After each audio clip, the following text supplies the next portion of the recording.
হ্যাঁ, ও বিবাহিত। আমার বড় ছেলের সাথেই বিয়ে হয়েছে। ডাক্তার এবার আরিফুল খানের দিকে সরাসরি তাকিয়ে বললেন, ঠিক আছে, আপনার ছেলেকে ডেকে দিন। আর হ্যাঁ, আপনার ছেলে আসার পর আপনাদের আর কারো এখানে থাকার প্রয়োজন নেই, শুধুমাত্র আপনার ছেলে থাকলেই হবে। ডাক্তারের এমন অদ্ভুত শর্ত শুনে ঘরের সবাই যেন বিস্ময়ের চূড়ান্ত পর্যায়ে পৌঁছে গেল। হঠাৎ কেন ডাক্তার স্বামী স্ত্রীকে নির্বৃত্তে চাইছে? আরিফুল খান আর কোনো কথা না বাড়িয়ে দ্রুত আয়ানকে ডেকে রুমে নিয়ে এলেন। আয়ানের উপস্থিতি দেখে সকলেই একে একে ঘর ছেড়ে চলে গেল। ডাক্তার আয়ানকে দেখে প্রশ্ন করলেন। আপনি তার স্বামী? আর নতুন বিয়ে হয়েছে? আয়ান সহজভাবে মাথা নেড়ে উত্তর দিল। হুম। ডাক্তার এবার একটুকু না থেমে সরাসরি জিজ্ঞেস করলেন। ডোন্ট মাইন্ড, শারীরিক সম্পর্ক করেছেন? আয়ান সহজেই স্বীকার করল। হুম।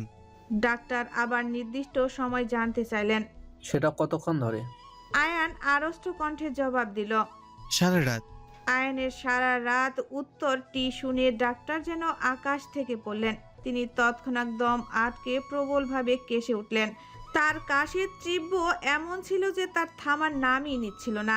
ডাক্তারকে এমন বেহাল অবস্থায় দেখে আয়ান বিছানার পাশে রাখা তিথির জন্য রাখা জলের গ্লাসটা দ্রুত তুলে ডাক্তারের সামনে এগিয়ে ধরে বলল। শান্ত হন ডাক্তার, এতটা উত্তেজিত হবেন না। আপনি এখানে রোগী দেখতে এসেছেন। রোগী দেখতে এসে আপনি নিজে আবার না অসুস্থ হয়ে পড়েন। ডাক্তার তাড়াহুড়া করে পানির গ্লাসটা টেনে নিলেন এবং এক নিঃশ্বাসে পুরোটা খেয়ে শেষ করলেন। একটু শান্ত হওয়ার পর তিনি চোখে চোখ রেখে সরাসরি আয়ানের দিকে তাকিয়ে বললেন। দেখুন মিস্টার, আপনি কি অবগত ছিলেন যে মেয়েটার সাথে আপনার এটি ছিল না প্রথম শারীরিক ঘনিষ্ঠতা? হ্যাঁ, আমি পুরোপুরি জানতাম। তাহলে সব কিছু জানা সত্ত্বেও আপনি ওই কাজটা করলেন কিভাবে? আপনি কি জানেন এর ফলে মেয়েটার শরীরের অভ্যন্তরে অনেক অঙ্গ সাময়িকভাবে দুর্বল হয়ে পড়েছে? প্রথমবার এত দীর্ঘ সময় ধরে শারীরিক সম্পর্ক করাটা আপনার একদমই উচিত হয়নি। মনে রাখবেন, আপনার এই কাজ কিন্তু আইনের চোখে এক প্রকার অপরাধ হিসেবেও গণ্য হতে পারে। ডাক্তারের কঠিন কথাগুলো শুনে আয়ান লজ্জিত ও অনুতপ্ত হয়ে বলল। জি, আমি স্বীকার করছি এই কাজটা আমি ঘোরতর ভুল করেছি। আশা করছি ভবিষ্যতে আর এমন কোনো ভুল হবে না। আয়ানের কথায় কিছুটা হলেও সন্তুষ্ট হয়ে ডাক্তার বললেন। আমিও এটা আশা রাখি যে আপনি ভবিষ্যতে এমন অপরিমাণদর্শী ভুল কখনো করবেন না। যাকে এবার কাজের কথায় আসি, আপনার স্ত্রীর অবস্থাটা সামান্য গুরুতর। তাকে এখন থেকে পূর্ণ বিশ্রাম নিতে হবে, হাঁটাচলা একেবারেই কম করতে হবে। আর আমি কিছু জরুরি ঔষধ লিখে দিচ্ছি, সেগুলো এখনই নিয়ে আসুন।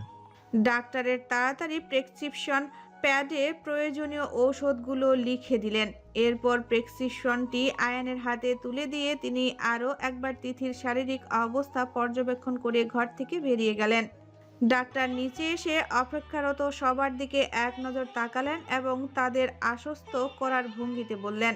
চিন্তার কোনো কারণ নেই, ভয় পাওয়ারও কিছু নেই। সব ঠিক আছে, একটু বেশি করে বিশ্রাম নিলেই দ্রুত সেরে উঠবে। ডাক্তার প্রস্থান করলেন। তার পেছন পেছন আয়ান বেরিয়ে গেল ঔষধপত্র কেনার জন্য। গাড়িতে উঠতে গিয়ে আয়ানের কাছে নিজেকে ভীষণভাবে অপরাধী মনে হতে লাগলো। আয়ান গাড়ি চালাতে চালাতে দু হাতে স্টার্টিং চেপে ধরে দীর্ঘশ্বাস ফেলে স্বগতি করল। কি দরকার ছিল এতটা নিচু হয়ে এভাবে প্রতিশোধ নেওয়ার?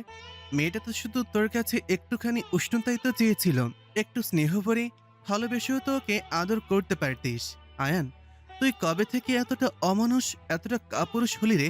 সন্ধ্যা নামার আগেই পার্লার থেকে পেয়াদা মহিলা এসে তিথিকে আর তুরাকে নিখুঁতভাবে সাজিয়ে দিয়ে গেছে। তিথিকে কোনো মতে সাজসজ্জা করিয়ে বসিয়ে রাখা হয়েছে, যদিও ঔষধ খাওয়ার পর তার শরীরটা সামান্য আরাম পেয়েছে, কিন্তু জ্বরের তীব্রতা এখনো কমেনি। তিথি আর তুরা দুজনকেই একই নকশার শাড়ি, একই রকম গাঁদা ফুলের গহনা, অর্থাৎ সব কিছু একই ধাঁচে সাজানো হয়েছে। এরপর দুজনকেই পাশাপাশি গায়ে হলুদের সুন্দর মঞ্চে বসানো হলো। রুদ্রও এসে হাজির। রুদ্র আর আয়ান দুজনেই একই ধরনের উজ্জ্বল হলুদ রঙের পাঞ্জাবি পরেছে। তুরার প্রবলভাবে ওয়াশরুম পাওয়ায় সে স্টেজ থেকে নেমে এসে নিজের রুমে এলো। ওয়াশরুম থেকে বেরিয়ে সে যখন নিচে নামার জন্য ঘর থেকে সবেমাত্র বের হতে যাচ্ছে, ঠিক সেই মুহূর্তে শক্তিশালী একটি হাত এসে তার কবজি খপ করে ধরল এবং জোরালো একটি হ্যাঁচকা টানে তাকে টেনে নিল। সোজা তাকে নিয়ে এক ঝটকায় দেওয়ালের সাথে শক্ত করে চেপে ধরল। তুরা ভয়ে আচমকা চমকে উঠে তাকালো সামনে রুদ্র। সে তীক্ষ্ণ নেশালো দৃষ্টিতে তার দিকে তাকিয়ে আছে। তুরাও যেন সম্মোহিত হয়ে কিছুক্ষণ পলকহীনভাবে রুদ্রের চোখের দিকে তাকিয়ে রইল। কয়েক মুহূর্তের নীরবতার পর রুদ্র একটি তাজা গোলাপ ফুল নিয়ে তুরার গা ছুঁয়ে আলতো করে স্পর্শ করতে করতে বলল, তোকে আজ অবিশ্বাস্য সুন্দর লাগছে। মনে হচ্ছে যেন জান্নাত থেকে নেমে আসে হলুদ রঙের হুর পড়ি। হ্যাঁ, তুই শুধু আমার পড়ি। তুরা তীব্র লজ্জায় মাথা নিচু করে চোখ নামিয়ে নিল। তার বুকের ভেতর যেন ধুকভুক করে দ্রুত তবলা বাজাতে শুরু করলো। রুদ্র তুরার থুতনি আলতো করে ধরে তার মুখটা উঁচু করল। তুরা লজ্জায় সঙ্গে সঙ্গে কষে চোখ বন্ধ করে ফেলল। রুদ্র তুরাকে চোখ বন্ধ করে থাকতে দেখে ফিসফিস করে বলল, তোরা চোখ খোল। তুরা ভয়ে ভয়ে ধীরে ধীরে চোখ খুলল। আর চোখ খোলার সাথে সাথে রুদ্রের সেই আবেশ মাখা নেশাগ্রস্ত চাহনি তার সামনে ঝলসে উঠল। রুদ্র আলতো করে গোলাপ ফুলটি তুরার নাকের কাছে ধরল। তারপর গলাটা সুরেলা করে টেনে গানের কলি ধরল। হো চাঁদের আলো দিয়ে মুখখানি দেখবো, পেও না কুলো যা খুব কাছে রাখবো। নিজের অত্যন্ত পছন্দের গানটি রুদ্রের মুখে শুনে তুরা লজ্জায় যেন মাটির সাথে মিশে যেতে চাইল। তার মুখ রক্তিম হয়ে উঠল। কি আশ্চর্য! সে নিজেও মুগ্ধতা আর লজ্জায় আচ্ছন্ন হয়ে অজান্তেই দুটি হাত দিয়ে মুখ ঢেকে গানের পরের চরণগুলো গেয়ে উঠল। না না, এভাবে বলো না গো, করো না বারণ। লাজটুকু কেড়ে নিলে হবে যে মরণ। তুরার মুখে গান শুনে রুদ্রের মুখে এক চিলতে মিষ্টি হাসি ফুটে উঠল। সে আনন্দের ঝলকে বলল, বাহ, আমার বউ তো দেখি শুধু রূপে নয়, কণ্ঠেও বাজিমত করেছে। দারুণ গান পারে। তুরা লজ্জায় যেন কুকড়ে যাওয়ার দশা। সে দ্রুত মুখ থেকে হাত সরিয়ে রুদ্রের বুকে আলতো করে একটি ধাক্কা দিয়ে লজ্জায় ঘুরে দৌড়ে পালাতে চাইল। কিন্তু মাত্র দুটি কদম এগোতেই রুদ্র বিদ্যুতের গতিতে তুরার হাত ধরে জোরে সরে এক টানে মারল।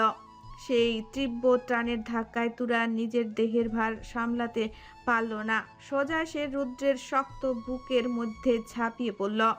তুরা মুহূর্তেই বুঝে গেল যে সে এখন রুদ্রের কবলে পুরোপুরি আটকা পড়েছে। আর কোনো উপায় নেই। তুরা হঠাৎই মুচকি হেসে রুদ্রকে জড়িয়ে ধরল। তুরা রুদ্রকে জড়িয়ে ধরতে দেখে রুদ্র আলতো করে তাকে নিবিড়ভাবে জড়িয়ে ধরল। দুজনেই গভীরভাবে চোখ বন্ধ করে একে অপরের উষ্ণতা অনুভব করতে লাগলো। বেশ কিছুক্ষণ পর দুজনেই প্রায় কাছ থেকে কেউ খানিকটা শব্দ করে কেশে উঠে বলল, হাই আল্লাহ, আমি এই কোন গ্রহে এসে পড়লাম? আমি কি পৃথিবীতে আছি নাকি ভুল করে কারো রোম্যান্সের রাজ্যে ঢুকে পড়েছি? সাক্ষাৎ লাভবার্ডস। একটু সরে জায়গা দেবেন নাকি আমি দাঁড়িয়ে দাঁড়িয়ে হাঁ করে দেখব শুনি? বালের সিঙ্গেলদেরও শান্তি নাই। কারো কথা শুনে তুরা সাথে সাথে রুদ্রকে ঠেলে সরিয়ে দূরে গিয়ে দাঁড়ালো আর সামনে তাকিয়ে দেখে আরফা। রুদ্র আরফাকে দেখে একেবারে তেলে বেগুনে জ্বলে উঠে বলল, হাসার সময় পেলে না? বউঠের একটুখানি কাছে পাইছিলাম, শালি তুই পুরো 12টা বাজিয়ে দিলি। Totally disgusting interruption. What the hell is wrong with you Arfa? রুদ্রের কথা শুনে আরফা আকাশ থেকে পড়ার ভঙ্গি করে চোখ বড় বড় করে বলল, আমি কি আর ভবিষ্যতের দ্রষ্টা যে জানবো তুমি এই খোলা ময়দানের মানে পাবলিক প্লেসে তোমার বউয়ের সাথে প্রকাশ্যে রোম্যান্স করছো? তোমরা পেয়েছোটা কি? হ্যাঁ, পুরো পৃথিবীটা কি তোমাদের ব্যক্তিগত প্রেমকুঞ্জ নাকি? তোমার কাণ্ড দেখো, তুমি রোম্যান্স করছো রুমের ঠিক সামনে দাঁড়িয়ে, আর ওইদিকে আরসি আর শিহাব ভাইয়া তো রুমের দরজা হাট করে খুলে একেবারে মেঝেতে শুয়ে শুয়ে ঢলাঢলি করছে। মানে কি? তোমরা খোলামেলা জায়গায় রোম্যান্স করলে কোনো দোষ নেই, আর আমরা একটু চোখ দিয়ে দেখলেই যত দোষ, তাই না? আরে বাবা, তোমরা কি ভাবছো আমরা কি চোখ বন্ধ করে ঘুরবো নাকি? আমার তো মনে হয় তোমাদের একটা নো রোমান্স জোন বাট ঝুলিয়ে রাখা উচিত ছিল। Seriously, get a room people. আরফার মুখে শিহাব আর আরশির রোমান্সের কথা শুনে তুরা আর রুদ্র যেন থতমত খেয়ে গেল। তারা বিস্ময় নিয়ে একে অপরের দিকে চাউনি হানল। চোখে চোখে প্রশ্ন, এ কি শুনছি? শিহাব আরশির রোমান্স করছে? এটা কি একটুও সত্যি? রুদ্র বিস্ময়ে হাঁ হয়ে গিয়ে কপালে ভাঁজ ফেলে দ্রুত জিজ্ঞেস করলো আরফাকে। কি বলি তুই? আরশার শিহাব রোমান্স মানে? সত্যি করে বল।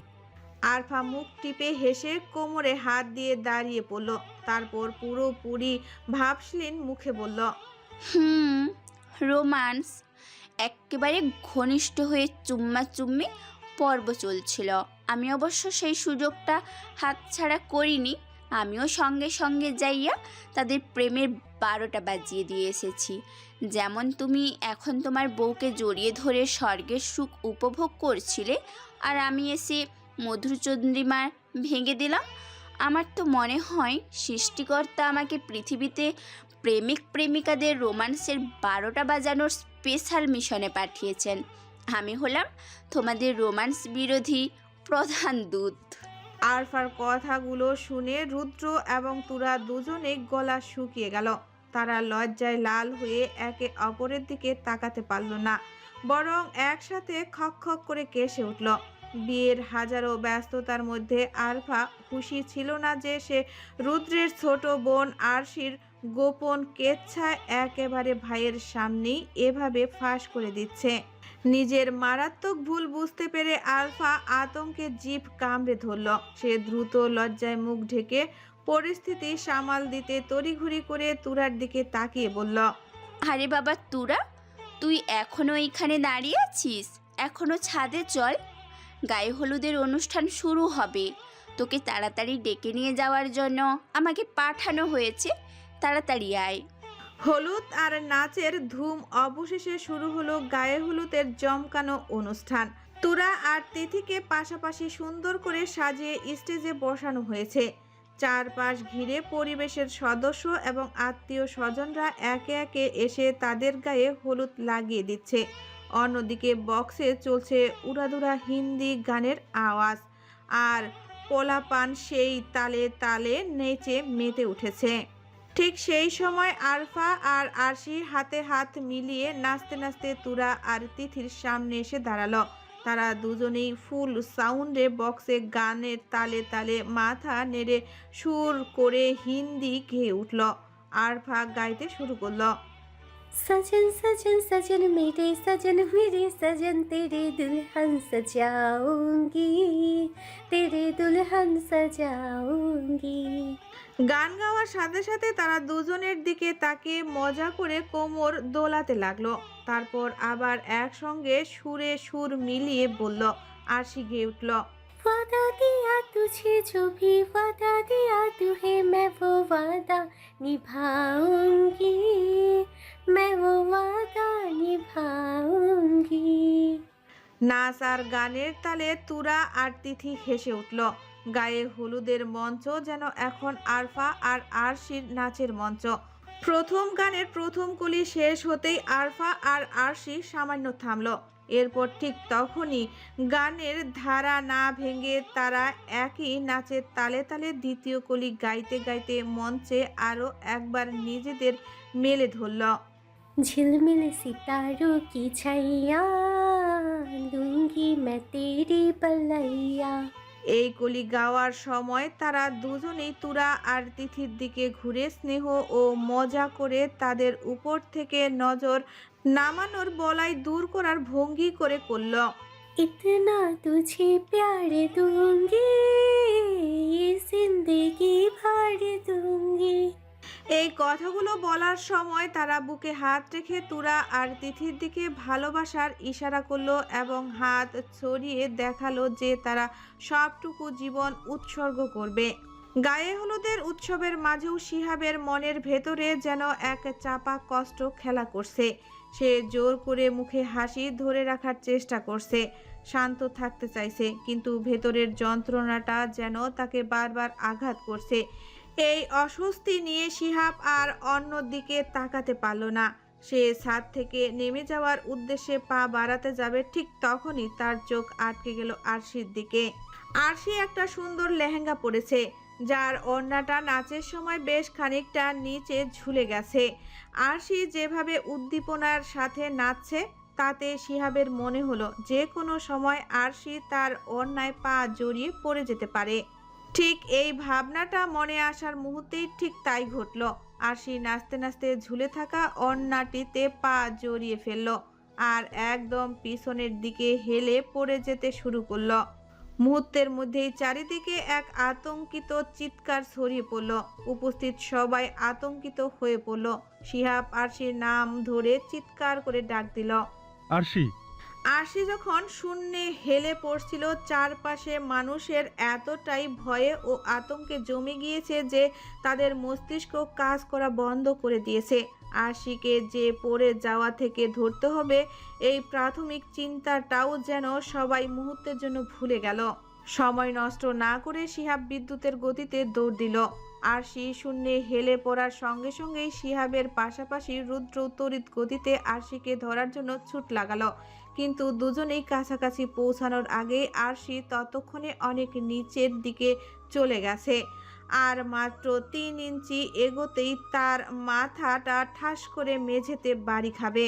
শিহাবের চোখে যখন এই ভয়াবহ দৃশ্যটা ধরা পড়ল, তার মনে হলো যেন তার কলিজাটা অজান্তেই মোচড় দিয়ে উঠল। শিহাব আর দৌড় দিয়ে গতির অপেক্ষায় রইল না, সে যেন জীবনের শেষ বাজি ধরল। আরশি যখন প্রায় পড়ে যাবে, মাথাটা মেঝেতে লাগার ঠিক সেই মুহূর্তে শিহাব লাফিয়ে গিয়ে মেঝেতে হাঁটু গেড়ে বসে আরশিকে 2 হাতে ধরে ফেলল। ভয়ে সবার চোখ আপনা আপনি বন্ধ হয়ে গেল। এই বুঝি আরশি পড়ে যাবে আর মাথাটা ঠাস করে মেঝেতে লেগে ফেটে যাবে, এই আতঙ্কে সবাই চোখ বন্ধ করে ফেলল। কিন্তু বেশ কিছুক্ষণ কোনো সাড়া শব্দ না পেয়ে যখন সবাই ধীরে ধীরে চোখ খুলল, দেখলো আরশি একদম নিরাপদে শিহাবের শক্ত আলিঙ্গনে ধরা রয়েছে। আরশি ভয়ে চোখ বন্ধ করে রেখেছে। তার মাথায় কেবল একটাই চিন্তা, এই বুঝি সে মেঝেতে পড়বে, মাথা ফেটে টকটকে লাল রক্তে ভেসে যাবে আর তাকে জীবন মৃত্যুর সঙ্গে অসহায়ভাবে লড়াই করতে হবে। এত উপর থেকে মাথা সরাসরি মেঝেতে লাগলে কি ভয়ঙ্কর আঘাত লাগতে পারে, সেই দৃশ্যই তার চোখের সামনে ভাসছিল। তার শরীরের প্রতিটি অংশ তখন সেই ভয়ঙ্কর আঘাতের প্রত্যাশায় কুঁকড়ে ছিল। কিন্তু অদ্ভুত বিষয়, বহু সেকেন্ড কেটে গেল অথচ কোনো ব্যথা নেই। ব্যাপারটা বুঝতে না পেরে আরশি ধীরে ধীরে চোখ খুলল, আর চোখ খুলতেই তার দৃষ্টিতে ধরা পড়ল শিহাবের মুখ। আরশির মাথাটা একদম সুতোয় বাঁধা পুতুলের মতো শিহাবের 2 হাতের উপর আলতোভাবে স্থির। শিহাব হাঁটু গেড়ে মেঝেতে বসে আরশিকে নিচ থেকে শরীরের পুরো শক্তি দিয়ে ধরে আছে। আরশি যেন বিস্ময়ে একদম থমকে গেল। তার মানে জীবনের সবচেয়ে বড় বিপদ থেকে এই শিহাব তাকে বাঁচালো। শিহাবের দিকে তাকিয়ে আরশি স্তম্ভিত হয়ে গেল। শিহাব বড় বড় শ্বাস নিচ্ছে, যেন সে মৃত্যুর মুখ থেকে অত্যন্ত প্রিয় কিছু ছিনিয়ে এনেছে। ঠিক এমনভাবে শ্বাস নিচ্ছে যেন তারই প্রাণ পাখিটা এই বুঝি বেরিয়ে যাচ্ছিল। শিহাবকে দেখতে দেখতে হঠাৎ আরশির তার পিঠের নিচের দিকে এক ধরনের ঠান্ডা ভেজা স্পর্শ অনুভব করলো। সে ইতস্ততভাবে মাথা ঘুরিয়ে ছাদের মেঝেতে তাকালো, আর দেখেই তার হৃৎপিণ্ড যেন থেমে গেল। রক্তের একটা ছোট ধারা মেঝেতে ছড়িয়ে যাচ্ছে। আরশি ভয় পেয়ে গেল। রক্ত কোথা থেকে এলো? তার কি তবে মাথায় আঘাত লেগেছে? মাথা কি ফেটে গেছে? কিন্তু সে তো কোনো ব্যথা পাচ্ছে না। তাহলে এই রক্ত কার আর কোথা থেকে আসলো? আরশি যখন মেঝেতে রক্তের উৎস নিয়ে ভয়ে ছিটিয়ে যাচ্ছে, ঠিক তখনই জনস্রোত ভেসে সবাই এক হুড়মুড় করে আরশির কাছে ছুটে এলো। ভিড় ঠেলে সবার আগে এলেন রোশনি খান। তিনি আর এক মুহূর্ত অপেক্ষা না করে আরশিকে সজোরে নিজের বুকে টেনে নিলেন আর হাউমাউ করে কেঁদে ফেললেন। যতই মনোমালিন্য থাকুক, আরশি তো তার কলিজার টুকরা একটা মাত্র মেয়ে। এখানে থেকে পড়লে কি মর্মান্তিক ক্ষতি হতে পারত সেই ভয়াবহ চিন্তা মাথায় আসতেই তিনি নিজেকে আর ধরে রাখতে পারলেন না। কিন্তু এত মানুষের উদ্বেগ আর কোলাহলের মাঝেও মেঝেতে ছড়িয়ে পড়া সেই রক্ত কিন্তু কারো চোখেই পড়ছিল না। সবার দৃষ্টি তখনও আরশির দিকে। ঠিক তখনই রক্তগুলো চোখে পড়ল তুরার। রক্তটা ঠিক কথা থেকে গড়িয়ে পড়ছে তা দেখেই তুরার বুকটা ধক করে উঠল। এক রাশ তীব্র কষ্ট নিয়ে তার অজান্তেই চোখ দিয়ে গরম অশ্রু গড়িয়ে পড়ল। তুরা কাপা গলায় খুব আস্তে করে ডাকলো, শিহাব ভাইয়া। তুরার সেই চাপা ডাক সবার মনোযোগ আকর্ষণ করলো। সবাই চমকে শিহাবের দিকে তাকালো। আরশিকে নিয়ে এত বেশি ব্যস্ত ছিল যে তাদের মনেই ছিল না এই বীরত্ব দেখানোর মানুষটিও তাদের পাশেই স্থির হয়ে আছে। আর মুহূর্তেই তাদের সবার চোখ গেল মেঝেতে ছড়ানো রক্তের দিকে।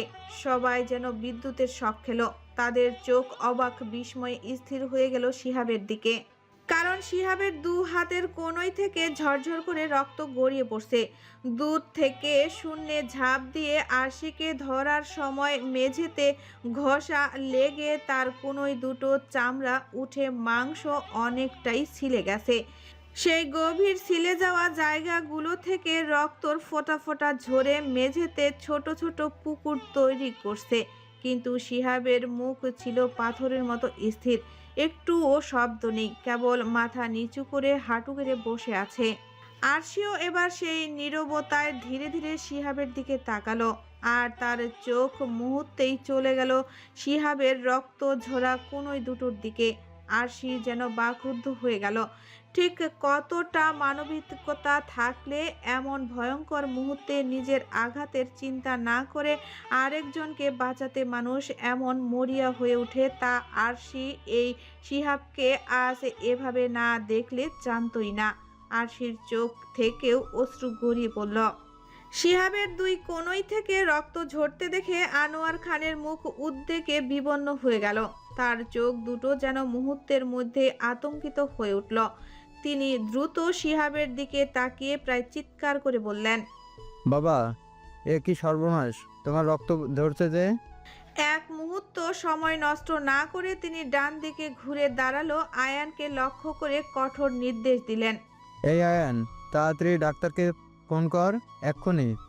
আয়ান তড়িৎ গতিতে পকেট থেকে ফোন বের করে ডাক্তারকে কল করতে শুরু করলো। অন্যদিকে রুদ্র তখনও যেন অন্য এক জগতে। সে এক পলকও না সরিয়ে শিহাবের দিকে তাকিয়ে আছে। শিহাবের এই বীরপূর্ণ কাজ নিজের আঘাতের তোয়াক্কা না করে ঝাঁপিয়ে পড়া এই দৃশ্য রুদ্রের মনে গভীর আলোড়ন সৃষ্টি করলো। তার হৃদয়ে যেন ফিসফিস করে বলে উঠল, আরশি সত্যি ভাগ্যবতী। শিহাবের মতো একজন মানুষ তার জীবনের রক্ষক এবং সঙ্গী হিসেবে পেয়েছে। রুদ্রের দৃঢ় বিশ্বাস জন্মালো, হয়তো আজ সম্পর্কের শীতলতা আছে, কিন্তু শিহাব নিশ্চিতভাবেই খুব দ্রুতই আরশিকে মন প্রাণ দিয়ে ভালোবেসে মেনে নেবে, যা আজ শিহাবের সাহসিকতা প্রমাণ করে দিচ্ছে। এদিকে শিহাব তখনও একদম নিশ্চুপ স্থির হয়ে বসে আছে। তার কোণই থেকে যে রক্ত ঝরছে সেদিকে যেন তার একদম খেয়ালই নেই। তার সমস্ত চেতনা তখনও অন্য কোথাও, সেই ভয়াবহ মুহূর্তটিতে আটকে আছে। শিহাবের বুকের ভেতরটা এখনো দাউ দাউ করে জ্বলছে। হৃৎপিণ্ড ধক ধক করে দ্রুত তালে বাজছে, যেন এইমাত্র সে এক ম্যারাথন দৌড়ে জিতেছে। শিহাব কিছুতেই বুঝতে পারছে না আরশির পড়ে যাওয়ার মুহূর্তে তার ভেতরে এতটা তীব্র কষ্ট কেন হচ্ছিল। কেন সে আরশির জন্য পাগল হয়ে যাচ্ছিল। এই তীব্র মানসিক আড়াল তাকে গভীরভাবে বিভ্রান্ত করে তুলছে। ডাক্তার এসে পৌঁছিয়েছে।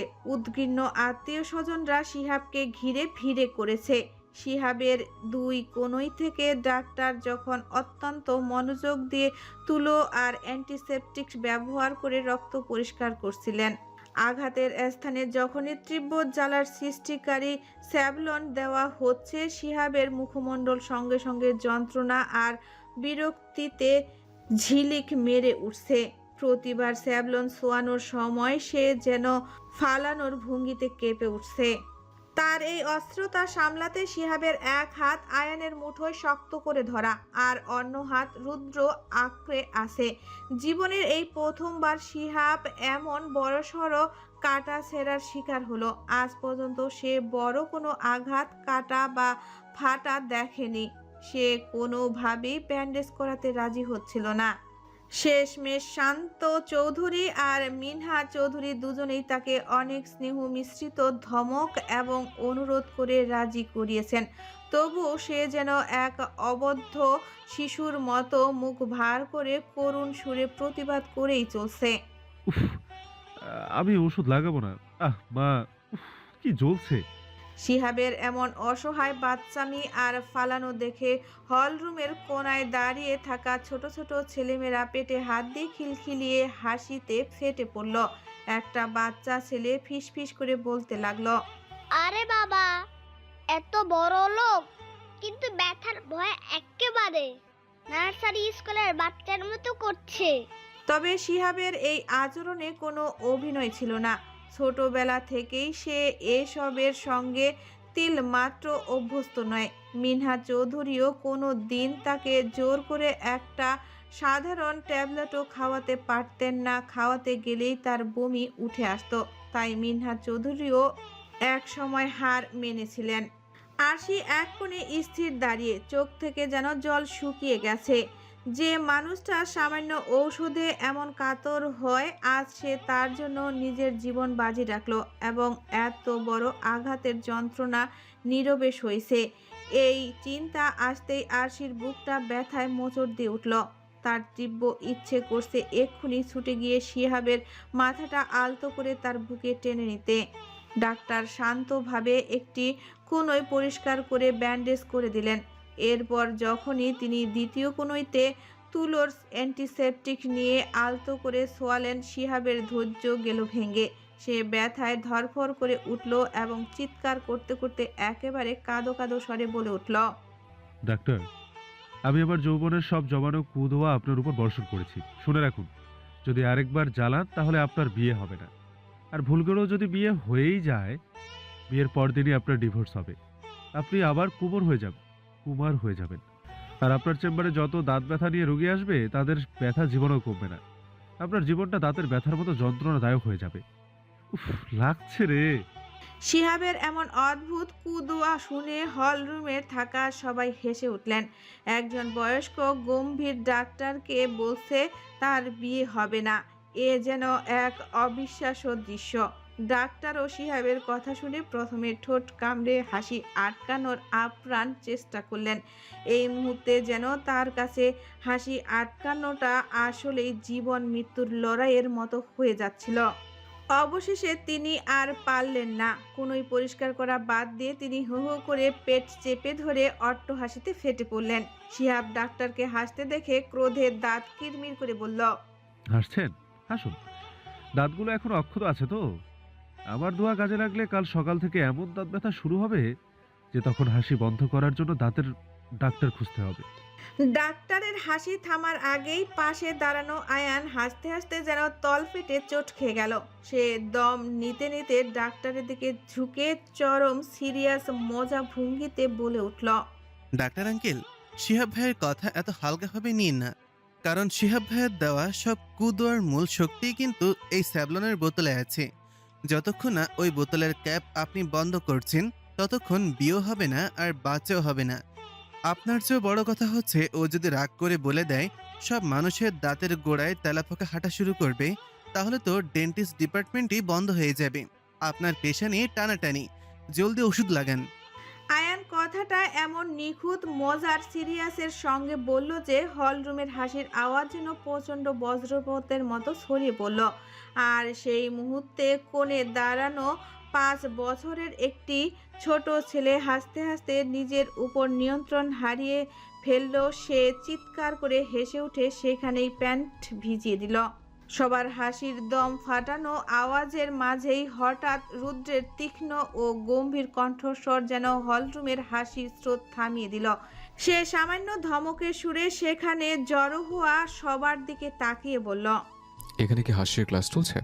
এত হাসি ঠাট্টার কি আছে যে একজন মানুষ কষ্টে ছটফট করছে? এরপর সে সরাসরি ডাক্তারের দিকে কঠিন চোখে তাকালো। আর আপনি আপনি কি এখানে কেবল মজা দেখতে এসেছেন নাকি আপনার দায়িত্ব পালন করতে? হাসি বন্ধ করুন এবং দ্রুত ব্যান্ডেজ শেষ করুন। রুদ্রের এমন কঠিন ধমক শুনে ডাক্তার তৎক্ষণাৎ হাসি থামিয়ে কিছুটা অপ্রস্তুত হয়ে গেলেন। তিনি শান্ত হয়ে আবার পরিষ্কার করার কাজ শুরু করলেন, কিন্তু শিহাব তখনও যন্ত্রণা আর বিরক্তিতে ফোঁস করতে করতে আজগবি বকবকানি চালিয়ে যাচ্ছিল। অবশেষে শিহাবের দুটো হাতই ব্যান্ডেজ করা শেষ হলো। মুক্তি পাওয়া মাত্রই শিহাব সেখানে আর এক সেকেন্ডও দাঁড়ালো না। সে আয়ান আর রুদ্রের হাত ঝাড়া দিয়ে ছেড়ে দিল, প্রায় দৌড়ে হল রুম থেকে বেরিয়ে গেল এবং সোজাসুজি রুমের দিকে পা বাড়ালো। তার যেন আর কারো সামনে এক মুহূর্তের জন্য এই বিব্রতকর অবস্থায় থাকতে ইচ্ছে করছিল না। রাত তখন ঠিক 1টা বেজে গেছে। হলুদ সন্ধ্যার সকল আয়োজন শেষ। লনে থাকা রঙিন আলোর ঝলকানি নিভে গিয়েছে আর সবার মুখে এখন কেবলই ক্লান্তির ছাপ। যে যার রুমে গভীর ঘুমে আচ্ছন্ন। শিহাব আর একবারও অনুষ্ঠানে আসেনি।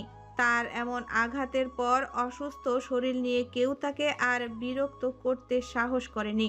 সবাই ভেবেছে এখন ঘুমালে হয়তো সে একটু আরাম পাবে, কিন্তু আরশির মনে তখন ভীষণ তোলপাড়। অনুষ্ঠানের শুরু থেকেই তার মনটা শিহাবের জন্য ছটফট করছিল। আরফা আর বাকি বান্ধবীরা তাকে কিছুতেই ছাড়ছিল না।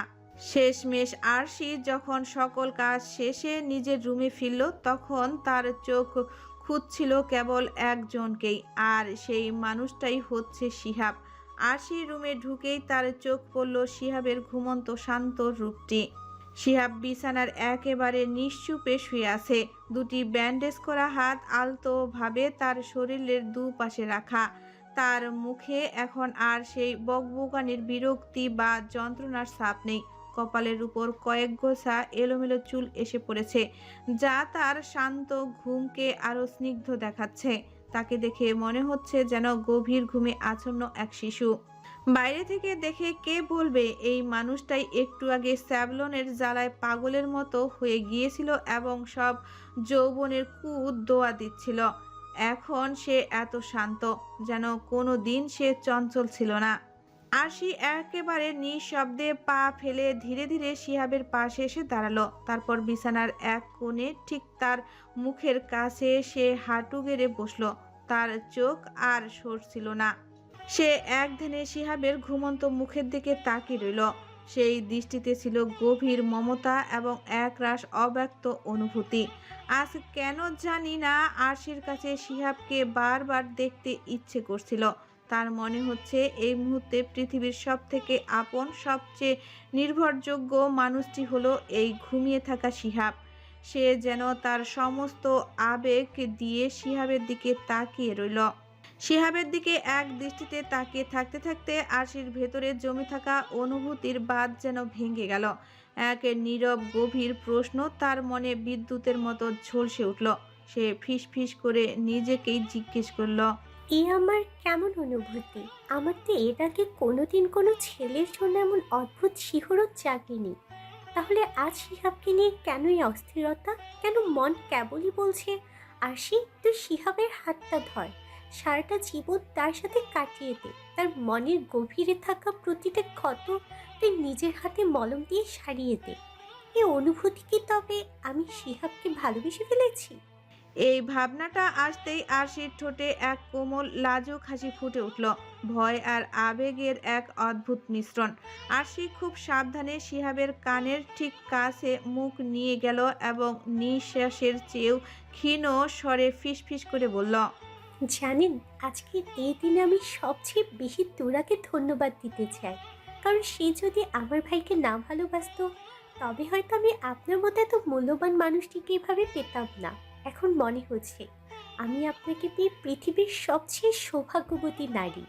এরপর আরশি বুক ভরা শ্বাস নিয়ে গভীর প্রত্যয় নিয়ে আরো জোরে কিন্তু ফিস করে বলল, আমি আপনাকে ভালোবাসি শিহাব, হ্যাঁ ভালোবাসি, কথা দিচ্ছি আপনার মনের সে গভীর পুরানো সব ক্ষত আমি নিজের হাতে যত্ন করে সারিয়ে দেব। আমি আমার জীবনের শেষ নিঃশ্বাস পর্যন্ত আপনার পাশে ছায়ার মতো থেকে আপনাকে আগলে রাখবো। কখনো আপনার হাত ছাড়বো না, ছায়ার মতো পাশে থাকবো। I love you Shihab, I love you so much. অন্যদিকে রুমে আয়ানের অবস্থা শোচনীয়। সে ফ্রেশ হয়ে শুয়ে পড়লেও চোখে এক ফোঁটা ঘুম নেই। বিছানায় শুয়ে সে শুধু এপাশ ওপাশ করছে, যেন ভেতরের এক তীব্র ছটফটানি চলছে। গতকাল রাতে তিথির শরীরের সেই মৃদু উষ্ণতা যেন এখনো তার ত্বকে লেগে আছে, আর সেই উষ্ণতা এখন নেশার মতো তাকে আবার পাওয়ার জন্য ব্যাকুল করে তুলছে। তার অদম্য যৌবন যেন তাকে জোর করে তিথির কাছে টেনে নিয়ে যেতে চাইছে। এই অস্থির অনুভূতি থেকে মুক্তি পেতে আয়ান শক্ত করে কোলবালিশ জড়িয়ে ধরল, যেন সেই স্পর্শ তাকে শান্ত করতে পারে। কিন্তু কোনো ফল হলো না। ঘুমের বিন্দু মাত্র তার চোখে আসছে না। আয়ান নিজেকে প্রশ্ন করছে, এ কি হচ্ছে আমার? আগে তো কখনো এমন হয়নি। তাহলে কাল রাতে ওই ঘটনার পর থেকে আমার মন বারবার কেন তিথির কাছে যাওয়ার জন্য পাগল হয়ে উঠছে? সে যেন নিজের এই অস্থিরতার কারণ খুঁজে পাচ্ছে না। বিরক্তিতে ফুঁসতে ফুঁসতে আয়ান বিছানায় উঠে বসলো, যেন তার ভেতরে এক দহন চলছে। দু হাতে মাথার চুলগুলো আক্রোশে খামচে ধরল। তার চোখ মুখে তখন কেবল অস্থিরতা আর ক্রোধের আগুন। সে তীব্র ঘৃণায় নিজেকেই ধমকালো। সব তো এই তিথি শালের জন্য। শালি, আমি তো বউ ছাড়া দিনের পর দিন একা থাকতে থাকতে নিজেকে পাথরের মতন শক্ত বানিয়ে ফেলেছিলাম। বিয়ে না করলেও আমার আর বউয়ের নেশে উঠতো না। আর তুই কিনা এক রাতের উষ্ণতাতেই সেই পাথরটা গলিয়ে দিলি। পরের মুহূর্তে যেন তার ভেতরের থাকা যুক্তি কিছুটা হলেও জেগে উঠল। আয়ান নিজেই নিজেকে বোঝাতে চাইল। কেন রে আয়ান, তুই বউ থাকতে এইভাবে ছটফট ছটফট করবি?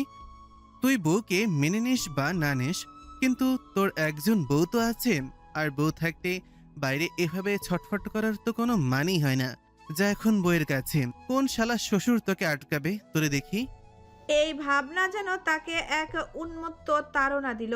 কথাটা শেষ করে আয়ান আর এক সেকেন্ডও দেরি করল না। সে যেন এক অদম্য নিয়ন্ত্রণহীন তাগিদে বিছানা থেকে প্রায় লাফিয়ে নামলো।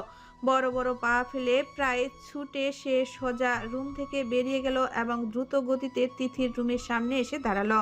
কিন্তু তিথির রুমের সামনে এসে আয়ানের চোখ পড়ল দরজার দিকে, সেটা ভেতর থেকে লক করা। এই দৃশ্য দেখে তার মেজাজটা মুহূর্তেই অগ্নিশর্মা হয়ে গেল। তিথি নিশ্চিন্তে ভেতরে ঘুমিয়ে আছে, আর তাকে বাইরে অস্থির হয়ে দাঁড়িয়ে থাকতে হচ্ছে। এই অপমান, তার অপ্রত্যাখ্যান যেন তার রাগ আরো বাড়িয়ে দিল। তিথির বন্ধ দরজা দেখে আয়ানের ভেতরে থাকা ক্রোধ আর অস্থিরতা চূড়ান্ত পর্যায়ে পৌঁছালো। সে দরজা থেকে এক পা পিছু হাঁটলো এবং দাঁত কিরমির করে বলল, ডাইনি, রাক্ষসী, পেতনি, তুই আমার ঘুমের 12টা বাজিয়ে নিজে নিশ্চিন্তে ঘুমোচ্ছিস? না না, আমি আয়ান তা তো কখনো দেখতে পারি না। দাঁড়া, আইতাছি তোর ঘুমের 12টা বাজাইতে। কথাটা বলে আয়ান আর দরজার সামনে দাঁড়ালো না। তার মাথায় তখন যেন শুধুই তিথিকে পাওয়ার উন্মাদনা। সে সিদ্ধান্ত নিল সরাসরি ভেতরে না ঢুকতে পারলে সে অন্য পথ নেবে। আয়ান ধীরে ধীরে বাড়ির বাইরে বেরিয়ে গেল। রাতের অন্ধকারে সে সরাসরি তিথির রুমের ব্যালকনির সামনে এসে দাঁড়ালো। ব্যালকনিতে ওঠার একমাত্র অবলম্বন হলো পাশে থাকা পানির পাইপ। এক মুহূর্ত চিন্তা না করে পাগলা উন্মাদের মতো আয়ান সেই পাইপ ধরে বেয়ে বেয়ে উপরে উঠতে শুরু করলো। ভাবা যায় যে আয়ান তিথিকে মানবে না বলে কত কথা শুনিয়েছে, কত খারাপ ব্যবহার করেছে, সেই আয়ানই এখন তার কাছে যাওয়ার জন্য এমনভাবে ছটফট করছে। নিজের সব অহংকার ভুলে, সব বিপদ উপেক্ষা করে সে এখন শুধু তিথির কাছে পৌঁছানোর জন্য পাইপ বেয়ে উপরে উঠছে। তার এই প্রচেষ্টা যেন তার তীব্র আকাঙ্ক্ষার এক চরম বহিঃপ্রকাশ। অনেক কষ্টে হাঁপাতে হাঁপাতে আয়ান শেষ পর্যন্ত পাইপ বেয়ে ব্যালকনিতে উঠে এলো। শরীরের উপর দিয়ে বেশ ধকল গিয়েছে, তবুও সে একেবারের জন্য হাল ছাড়েনি। ব্যালকনিতে দাঁড়িয়ে কোমরে 2 হাত দিয়ে সে কয়েকটা গভীর ও দীর্ঘ শ্বাস নিল। নিজেকে কিছুটা শান্ত করে সে যখন রুমের ভেতরে পা রাখলো, ঠিক তখনই তার চোখ আটকে গেল বিছানায় শুয়ে থাকা তিথির উপর। আয়ান অজান্তেই সেখানে থমকে দাঁড়ালো। এক পা নড়ার শক্তিও যেন সে হারিয়ে ফেলেছে। জ্বরের ঘরে তিথি এতটাই কাহিল ছিল যে সে শাড়িটাও খোলার প্রয়োজন বোধ করেনি। শুধু ফুলের গহনাগুলো খুলে আর মুখটা ধুয়ে এসে শুয়ে পড়েছে। শীতে বা জ্বরের কাঁপুনিতে সে একদম কাঁচুমাচু হয়ে গুটিসুটি মেরে শুয়ে আছে। ঘুমের ঘোরে তার পেট থেকে শরীরের আঁচলটা অনেকটা সরে গিয়েছে, যা রুমের হালকা ডিম লাইটের মায়াবী আলোয় স্পষ্ট ফুটে উঠেছে। আয়ান পা টিপে টিপে ধীরে ধীরে তিথির বিছানার পাশে এসে দাঁড়ালো। তারপর অতি সন্তর্পণে তিথির পাশে হাঁটু গেড়ে বসে পড়ল। আয়ান নিজেও জানে না সে এই মুহূর্তে কেন এমনটা করছে বা তার পরবর্তী পদক্ষেপ কি। সে গভীর মমতা নিয়ে আলতো করে তিথির গালে লেপ্টে থাকা কিছু চুল সরিয়ে কানের পেছনে গুঁজে দিল। আয়ানের আঙ্গুলের স্পর্শ পাওয়া মাত্রই তিথি ঘুমের ঘোরেই হালকা শিউরে উঠল। আয়ান এবার স্থির দৃষ্টিতে তিথির মুখের দিকে তাকালো। কি নিশ্চুপভাবে চোখ বন্ধ করে ঘুমাচ্ছে মেয়েটা। ঘুমন্ত অবস্থায় তিথিকে যেন স্বাভাবিকের চেয়েও অনেক বেশি কিউট আর মায়াবী লাগছে। এই প্রথম আয়ান তিথির দিকে একদম অন্য এক নজরে তাকালো। সে আজ ভালো করে লক্ষ্য করলো যে তিথি যথেষ্ট সুন্দরী, যা আগে তার রাগের কারণে কখনো চোখে পড়েনি। তিথির মুখে এমন এক শান্ত মায়া জড়িয়ে আছে যা আয়ানকে এক অদ্ভুত ঘোরের মধ্যে ফেলে দিল। আয়ানের সেই আদিম রাগ আর উন্মাত্তা এখন যেন করফুলের মতো উড়ে গেল। আয়ান এক দৃষ্টিতে তিথির ঘুমন্ত মুখের দিকে তাকিয়ে রইল, যেন সে কোনো এক ঘোরের রাজ্যে হারিয়ে গেছে। কিন্তু হঠাৎই তার নজর আটকে গেল তিথির পেটের এক কোণে। সেখানে স্পষ্ট ফুটে আছে কাল রাতের সেই কামড়ের কালচে দাগ। আয়ানের নিজের দেওয়া সেই ক্ষত চিহ্নটি ড্রিম লাইটের আলোয় যেন তার বিবেকের উপর হাতুড়ি পেটা করতে লাগলো। আয়ানের বুকটা এক অজানা যন্ত্রণায় হাহাকার করে উঠল। সে ধীরে ধীরে আরো নিচু হয়ে তিথির পেটের সেই ক্ষতের কাছে নিজের মুখটা নিয়ে গেল। পরম মমতায় অতি সাবধানে সে সেই কামড়ের চিহ্নের উপর ঠোঁট ছোঁয়ালো। একে একে 5 বার আলতো করে চুমু এঁকে দিল সেই জায়গায়। তার এই প্রতিটি চুমু যেন ছিল এক নীরব ক্ষমা প্রার্থনা। সে যেন চাইছে তার দেওয়া সেই পৈশাচিক আঘাতের যন্ত্রণা ভালোবাসার পরশ দিয়ে ধুয়ে দিতে। আয়ানের তপ্ত ঠোঁটের ছোঁয়া যখন তিথির নরম ত্বকে বিচ্ছে, তিথি ঘুমের ঘোরেই বারবার শিউরে উঠছে। এক গভীর অস্বস্তি আর অজানা শিহরণে তার শরীর কেঁপে কেঁপে উঠছে। কিন্তু জ্বরের তন্দ্রা তার গভীর ঘুমের কারণে সে কিছুতেই চোখের পাতা খুলতে পারছে না। তার অবচেতন মন হয়তো বুঝতে পারছে কেউ একজন তার খুব কাছে, কিন্তু চেতনার জগৎ তাকে টেনে তুলতে ব্যর্থ হচ্ছে। আয়ান তিথির মাথার কাছে এসে কপালে হাত রাখতেই তার বুকটা ধক করে উঠল। তিথির শরীর এখনো আগুনের মতো পুড়ছে, জ্বর যেন এক চুলও কমেনি। আয়ানের বুকের ভেতরটা দুমড়ে মুচড়ে যাচ্ছে। নিজেকে তার এক আকাশ সমান অপরাধী মনে হচ্ছে। নিজের উপর নিজেরই তীব্র ঘৃণা জন্মালো। একটা নিষ্পাপ মেয়ে তোকে আদর করতে বলছে বলে তাকে এতটা কষ্ট দেওয়ার কি খুব দরকার ছিল? মেয়েটা না হয় তোর সাথে সারাক্ষণ ঝগড়া করতো, তাই বলে তুই তাকে এইভাবে ক্ষতবিক্ষত করবি? রাগে আর অনুশোচনায় আয়ানের ইচ্ছে করছে নিজের হাত দুটো দেওয়ালে আশ্রে থেতলে ফেলতে। হঠাৎ আয়ান লক্ষ্য করলো তিথি জোরের ঘরে কাঁপতে কাঁপতে স্পষ্ট সুরে কিছু একটা বলছে। তার ঠোঁট দুটো থরথর করে কাঁপছে। আয়ান কানের কাছে মুখ নিতেই শুনতে পেল তিথির সেই করুণ আকুতি। অসহ্য লাগছে, আর পারছি না, খুব কষ্ট হচ্ছে। আম্মু, আমাকে একটু জড়িয়ে ধরো না প্লিজ, আমাকে একটু শক্ত করে জড়িয়ে ধরো। তিথির পুরো শরীরটা থরথর করে কাঁপতে লাগলো, যেন এক তীব্র শীতে সে কুঁকড়ে যাচ্ছে। আয়ান আর এক মুহূর্ত নিজেকে দূরে রাখতে পারল না। সব দ্বন্দ্ব, সব আভিজাত্য এক পাশে ফেলে সে বিছানায় উঠে বসলো এবং পরম মমতায় তিথিকে টেনে নিয়ে নিজের বুকের গহীনে পুরে নিল। তিথিও যেন আশ্রয়ের এক বিশাল পাহাড় খুঁজে পেল। সে জ্বরের ঘোরেই অবচেতন মনে আয়ানকে আষ্টেপৃষ্ঠে শক্ত করে জড়িয়ে ধরল। তিথির শরীরের সেই তীব্র উত্তাপ আয়ানের বুকে বিঁধতেই তার হৃৎস্পন্দন যেন এক মুহূর্তের জন্য থমকে গিয়ে আবার বন্য গতিতে ছুটতে শুরু করলো। তিথির তপ্ত নিঃশ্বাসগুলো কামারের হাঁপারের মতো আয়ানের বুকের উপর আছড়ে পড়ছে। আয়ান তিথির কপালে একটা দীর্ঘ ভেজা চুমু খেলো। তার চোখ দুটো ভিজে উঠেছে। সে খুব নিচু স্বরে মিনমিন করে বলল, সরি তিথি, মাফ করে দিস আমাকে। আমি সত্যি তোকে অনেক বেশি কষ্ট দিয়ে ফেলেছি। আজ আমার দেওয়া আঘাতেই তুই এই তীব্র জ্বরে দাউ দাউ করে পড়ছিস, অথচ একটা বারো আমাকে কিছু বলতে আসলি না, কোনো অভিযোগ জানালি না। অন্য কোনো তুচ্ছ কারণে তো তুই চেঁচামেচি করে আমার কানের পর্দা ফাটিয়ে ফেলতি, কিন্তু আজ তুই ভীষণ চুপ হয়ে আছিস, কিছু বলছিস না। আমি বুঝতে পারছি আমি কতটা তোকে আঘাত দিয়েছি।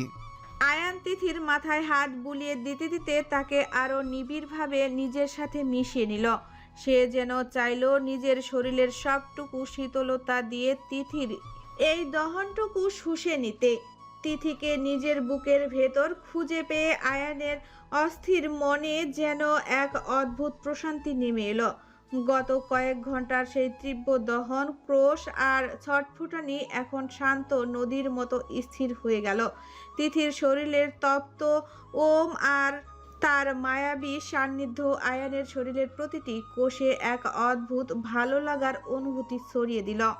আয়ানের খুব ইচ্ছে করছে এই রাতটা যেন কখনো শেষ না হয়। সে তিথিকে আরো পরম মমতায় আগলে ধরল।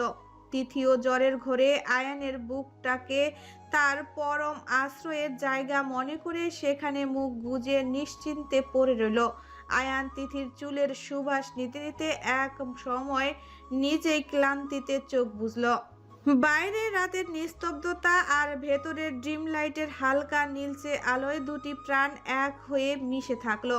কোনো ঝগড়া নেই, কোনো আক্রোশ নেই, আছে কেবল এক অজানা টানের মায়াবী বন্ধন। তিথিকে নিজের বুকের উপর অনুভব করতে করতে আয়ান এক গভীর এবং শান্তির ঘুমে তলিয়ে গেল। দুজনেই একে অপরকে আষ্টেপৃষ্টে জড়িয়ে ধরে পাড়ি দিল এক অন্য রকম ঘুমের দেশে।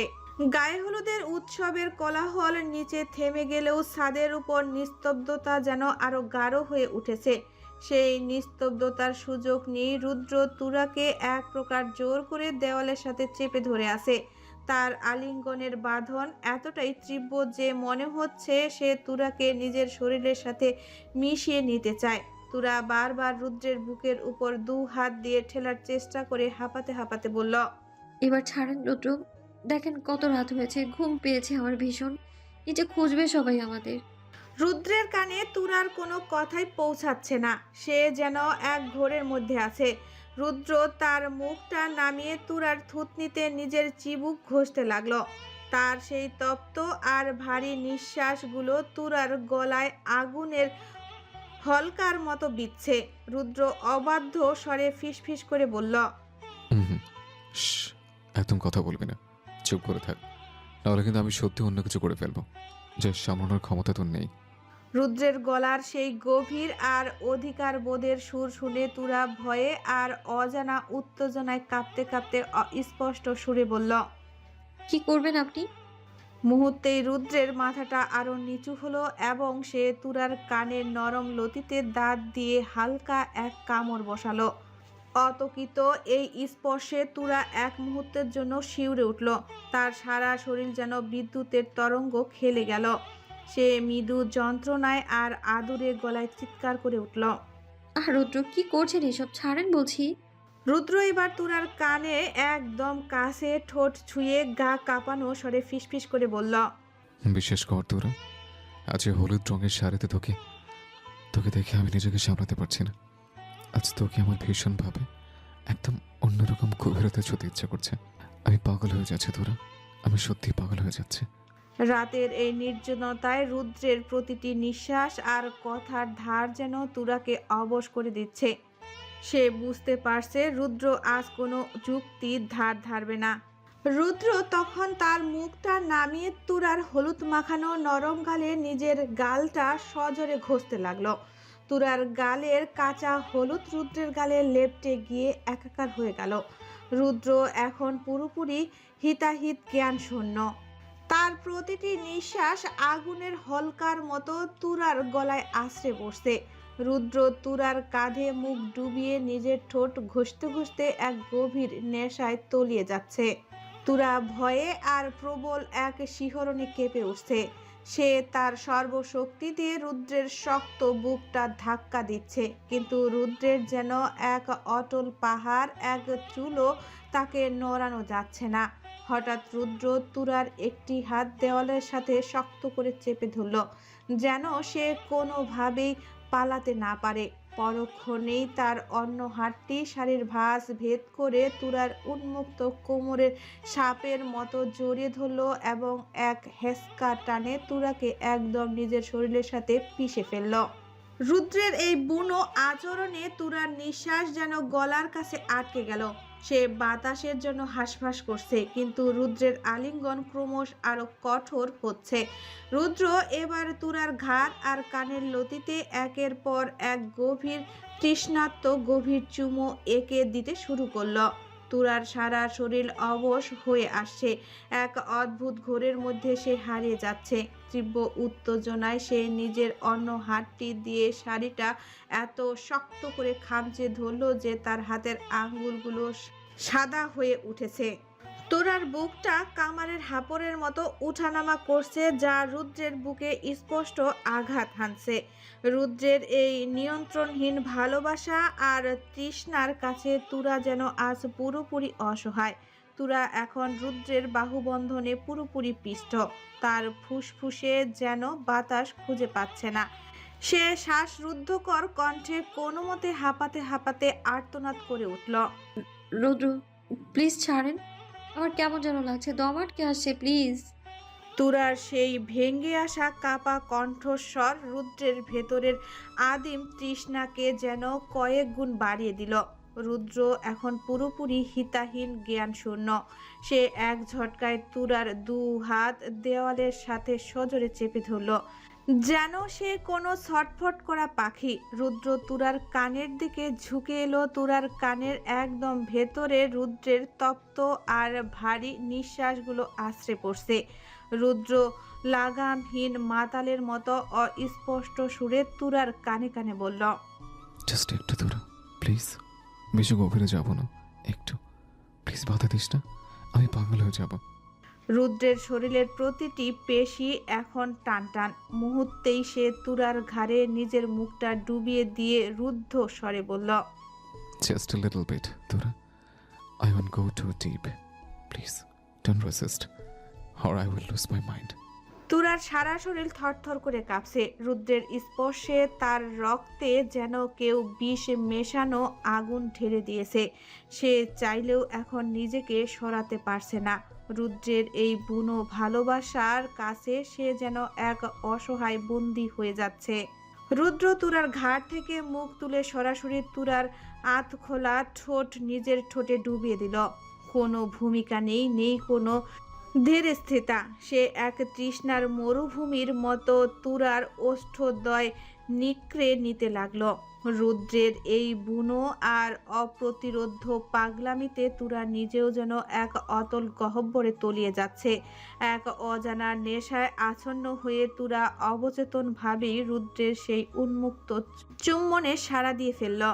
টানা দীর্ঘ 8 মিনিট ধরে একে অপরের নিঃশ্বাসে নিঃশ্বাস মিশিয়ে থাকার পর রুদ্র যখন তুরার ঠোঁট ছাড়ল, দুজনেই তখন চরমভাবে বিধ্বস্ত। তারা একে অপরের চোখের দিকে তাকিয়ে বড় বড় শ্বাস নিচ্ছে, যেন সারা বিশ্বের বাতাস আজ তাদের একারই প্রয়োজন। রুদ্রের সেই উন্মাদনা এখন এক শান্ত অথচ গভীর নেশায় পরিণত হয়েছে। সে হুট করে তুরার হাত দুটো ছেড়ে দিয়ে নিঃশব্দে নিচে হাঁটু গেড়ে বসে পড়ল।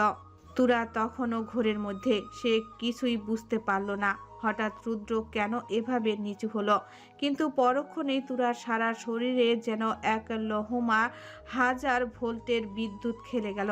রুদ্র অতি সযত্নে তুরার কোমরের কাছ থেকে শাড়ির ভাঁজটা একটু সরিয়ে দিল। চাঁদের মায়াবী আলোয় ফুটে ওঠা তুরার সেই ধবধবে ফর্সা পেটে রুদ্র পাগলপাড়া হয়ে মুখ ডুবিয়ে দিল। রুদ্র তুরার পেটে তার তপ্ত ঠোঁট দিয়ে চুমু খেতে খেতে নাকের ডগা দিয়ে তুরার নরম আর মসৃণ ত্বকে সজোরে ঘষতে লাগলো। তুরার পাগল হওয়ার মতো দশা। রুদ্রের এমন মাতাল করা স্পর্শে এক তীব্র শিহরণে তুরার পা দুটো যেন কাঁপছে। সে আর নিজেকে সামলাতে না পেরে হাঁপাতে হাঁপাতে রুদ্রের চুলগুলো 2 হাতে শক্ত করে খামচে ধরে হালকা গঙ্গানি দিতে থাকলো। উফ রুদ্র প্লিজ থামুন, আমি পারছি না আর আপনার স্পর্শ সামলাতে। তুরার শরীরের প্রতিটি লোমকূশ যেন রুদ্রের এই নিবিড় স্পর্শে জেগে উঠেছে। ছাদের সেই অন্ধকারে তুরার অস্পষ্ট গঙ্গানি আর রুদ্রের ভারী নিঃশ্বাস মিলেমিশে এক আদিম আবেশ তৈরি করেছে। রুদ্র হঠাৎ এক ঝটকায় উঠে তুরাকে দেওয়াল থেকে সরিয়ে উল্টো করে ঘুরিয়ে দিল। তুরা বুঝে ওঠার সময় পেল না, তার আগে রুদ্রের হাত চলে গেল তুরার পিঠের দিকে। এক টানে তুরার ব্লাউজের ফিতাটা আলগা করে দিয়ে সে তুরার কাঁধে থেকে কাপড়টা অনেকটাই নিচে নামিয়ে আনলো।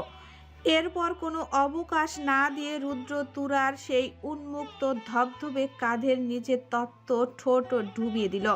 একের পর এক গভীর চুমু আর ঠোঁটের ঘষণে তুরার শরীরে যেন আগুনের ঢেউ খেলে গেল। তুরা এখন যন্ত্রণায় নাকি সুখে তা বোঝার মতো অবস্থায় নেই। সে দ্রুত শ্বাস নিতে নিতে নিজের শাড়িটা হাতের মুঠোয় পিষে ধরে আর্তনাদ করে উঠল। রুদ্র, আর না প্লিজ, এবার থামুন, আর না প্লিজ। রুদ্রের নেশা তুঙ্গে তুরার কাঁধ আর পিঠের ভাঁজে নিজের ঠোঁট ঘষতে ঘষতে বেসামাল অস্পষ্ট সুরে ফিসফিস করে বলল, আর একটু যান প্লিজ। রুদ্রের উত্তেজনার পারদ চরম পর্যায়ে চলে যাচ্ছে। পরিস্থিতি এমন যে তুরাকে একটা বিছানায় পেলে সে হয়তো তুরাকে আস্ত খেয়ে ফেলবে। ঠিক সেই মুহূর্তেই প্রকৃতির এক অদ্ভুত খেলায় আকাশ ভেঙে ঝিরঝির করে বৃষ্টি নামতে শুরু করলো। কয়েক সেকেন্ডের মধ্যেই সে ঝিরঝির বৃষ্টির রূপ নিল প্রবল বর্ষণে। বৃষ্টির সেই হিমশীতল পানির ঝাপটা রুদ্রের তপ্ত মাথায় লাগতেই তার ঘোর কিছুটা কাটল। সে বুঝতে পারল পরিস্থিতি নিয়ন্ত্রণের বাইরে চলে যাচ্ছে এবং এই ভিজে অবস্থায় ছাদে থাকাটা ঠিক হবে না। রুদ্র এক গভীর নিঃশ্বাস নিয়ে নিজেকে সামলে নিল। তারপর এক ঝটকায় তুরাকে পাজা কোলে করে তুলে নিল। তুরা কিছু বলার সুযোগ পাওয়ার আগেই রুদ্র তাকে নিয়ে বৃষ্টির ঝাপটা উপেক্ষা করে সিঁড়ির দিকে এগিয়ে গিয়ে সিঁড়ি দিয়ে নেমে পড়ল। সকালবেলা তিথির ঘুমটা যখন ভাঙল, তার মনে হলো সারা শরীরে বিশালাকার এক সাপ তাকে আষ্টে পিষ্টে জড়িয়ে ধরে আছে। নড়াচড়া করার কোনো উপায় নেই। ঘুমের ঘোর কাটতেই সে বুঝতে পারল তার মাথাটা বালিশে নয়, বরং কারো শক্ত এক পাথরের মতো বুকে রাখা। তিথি ভীষণ চমকে উঠে কোনো মতে নিজের ঘাড়টা একটু উঁচিয়ে উপরের দিকে তাকালো এবং যা দেখলো তাতে তার হৃৎপিণ্ড যেন এক মুহূর্তের জন্য থমকে গেল। সে আয়ানের বুকে মাথা রেখে শুয়ে আছে আর আয়ান তাকে আগলে ধরে গভীর ঘুমে মগ্ন। তিথি নিজের চোখকে বিশ্বাস করতে পারছে না। সে বারবার চোখের পলক ফেলে নিশ্চিত হওয়ার চেষ্টা করলো এটা কি কোনো বিভীষিকা নাকি মধুর কোনো স্বপ্ন। দ্বন্দ্ব কাটাতে সে নিজের হাতে সজোরে একটা চিমটি কাটল। ব্যথায় কোকিয়ে উঠল সে, কিন্তু আয়ান তার চোখের সামনেই রইল। তার মানে এটা স্বপ্ন নয়, ঘোর বাস্তব। তিথির অবাক হওয়ার সীমানা যেন আকাশ ছাড়িয়ে গেল। আয়ান তাকে আজ তার ঘরে তার বিছানায় এভাবে জড়িয়ে ধরে ঘুমিয়ে আছে। এটা কিভাবে সম্ভব? ভাবতেই তিথির ভেতরটা অস্থির হয়ে উঠল। সে ছটফট করে আয়ানকে সজোরে ধাক্কা দিতে শুরু করলো, কিন্তু আয়ান ঘুমের ঘোরে এতটাই শক্ত করে তাকে নিজের বুকের সাথে মিশিয়ে রেখেছে যে তিথি এক চুল পরিমাণও সরতে পারছে না। আয়ানের শরীরের ভার আর সেই নিবিড় আলিঙ্গনে তিথির দম যেন আটকে আসছে। সে রীতিমতো হাঁপিয়ে উঠল। কোনো উপায় না দেখে সে এবার নিজের সর্বশক্তি দিয়ে চিৎকার করে ডাকল, আয়ান ভাইয়া। তিথির গগনবিদারী চিৎকারে আয়ান ধরফর করে বিছানায় উঠে বসল। ঘুমের আমেজ এক নিমিষেই কোরফুলের মতো উড়ে গিয়ে সেখানে জমা হলো রাজ্যের বিরক্তি। সে দু হাত দিয়ে নিজের কান চেপে ধরে চোখ মুখ কুঁচকে চিৎকার করে উঠল, শালে রাক্ষসী রে, কানের পর্দা কি আজ ফাটিয়ে ফেলবি? সকাল সকাল এইভাবে পাতিহাসের মতন প্যাক প্যাক করে মাথাটা চিবিয়ে খাচ্ছিস কেন? তিথি তখন রাগে একদম অগ্নিশর্মা। সে বিছানা থেকে নেমে দাঁড়িয়ে ফুঁসতে ফুঁসতে বলল, তুমি আগে আমার প্রশ্নের উত্তর দাও। তুমি আমার রুমে কি করছো? আর তার চেয়েও বড় কথা, তুমি আমার রুমে ঢুকলে কিভাবে? আমি তো নিজের হাতে দরজা লক করে ঘুমিয়েছিলাম। তবে কি তুমি দেয়াল টপকে এসেছো? তিথির এমন হার না মানা জেদের মুখে আয়ান একদম নির্বাক। সে একটা হাই তুলে তুড়ি বাজিয়ে আড়মোড়া ভাঙল। তারপর অত্যন্ত অবজ্ঞার স্বরে বাঁকা হেসে বলল, তোর ওই পচা গোবর ভরা বুয়া মাথা দিয়ে এসব লজিক ঢুকবে না রে তিথি। তিথি রাগে গজগজ করতে করতে 2 হাত কোমরে রেখে আয়ানের দিকে 1 পা এগিয়ে এলো। তার বুকের ভেতরটা অপমানে ধক ধক করে জ্বলছে। দাঁত কিরমির করে সে গলার সবটুকু জোর দিয়ে আবার প্রশ্ন করলো। ন্যাকামি একদম করবা না আয়ন ভাইয়া, একদম সোজাসুজি উত্তর দাও। তুমি মাঝ রাতে আমার রুমে চোরের মতো এসেছো তাই না? তোমার নিজের রুম কি হারিয়ে গিয়েছিল নাকি অন্য কোথাও জায়গা হয়নি? আয়ান এবার বিছানায় আয়েশ করে হেলান দিয়ে বসলো। তার চোখে মুখে সেই চিরচেনা শয়তানি হাসিটা আরো গাঢ় হলো। সে বেশ নাটকীয় ঢঙ্গে নিজের চুলগুলো একবার হাত দিয়ে সেট করে নিয়ে বলল,